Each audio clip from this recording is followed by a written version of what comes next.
there's been a lot more ladies at our shows. I've noticed that. So I look at girls. I don't know about what Braun looks at. I look at your guys' butts every night. I know.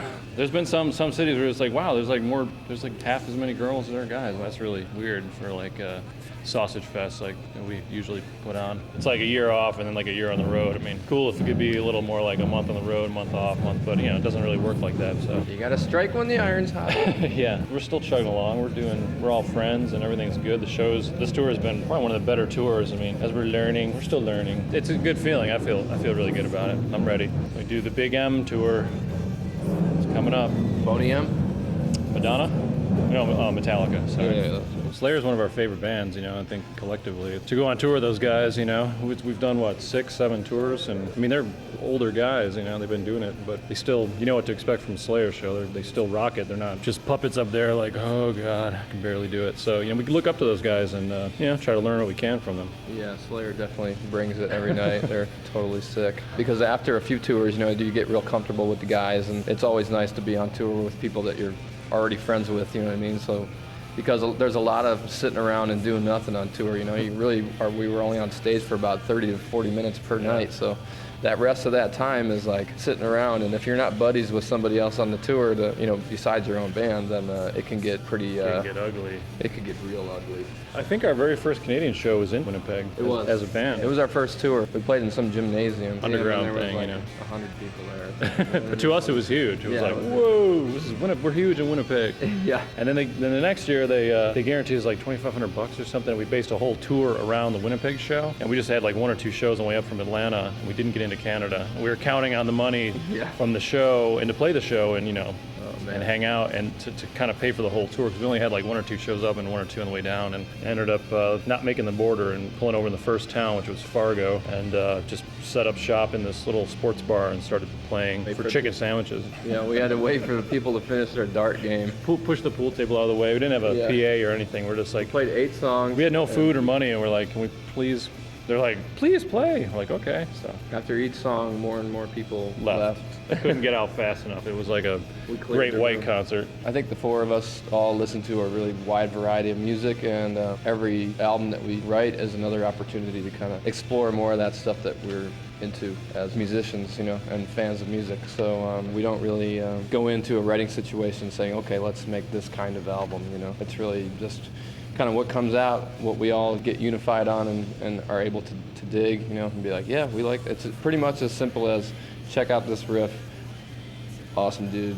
That sounds good. Let's play that. It's true. Cool. It's like putting a puzzle together. It's just, that's the hard part. We've got lots of riffs, and it's just putting all that stuff in to make a nice cohesive sounding record. And with this record, we just had a lot more time to build up that process as far as demoing everything over and over. I mean, it was an arduous process of, hey, Braun, let's meet the space and do what we just did yesterday and the day before and the day before. But it's a fun.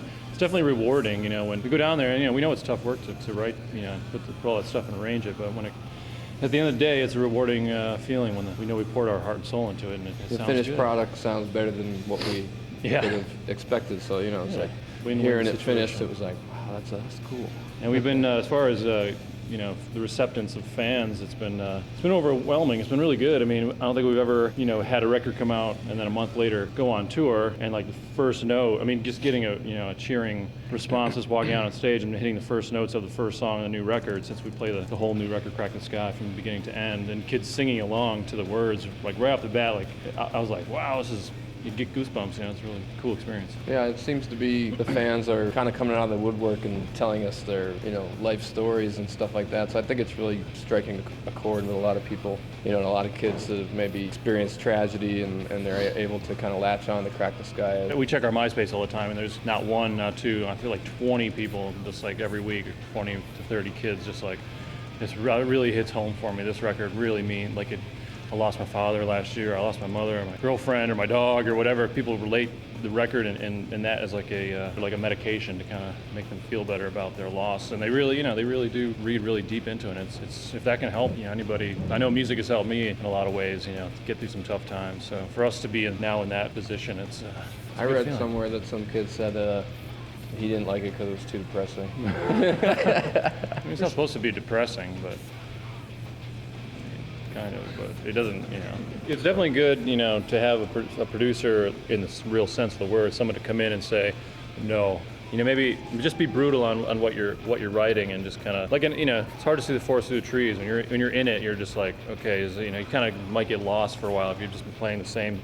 Does that sound good anymore? I can't even tell now, So you get somebody. We thought it sounded good, but definitely having Brendan come in and say, this part, do you really need that part? And we're just like, I don't know, let's try it without it. Throw it out, meld the rest together, and we're like, that sounds way better. Wow, we couldn't see that anymore. We're just kind of blinded by the riffs. Like with the last Baron, like we just pretty much played it from start to finish for him in our rehearsal space, and he was like, I just wouldn't touch anything with that song, because you're not going to whittle it down into being a 3-minute, 30-second pop song. So he was totally 100% behind us being ourselves, I think he realized that that's why we have the fans that we do have, So he didn't want to mess with that at all.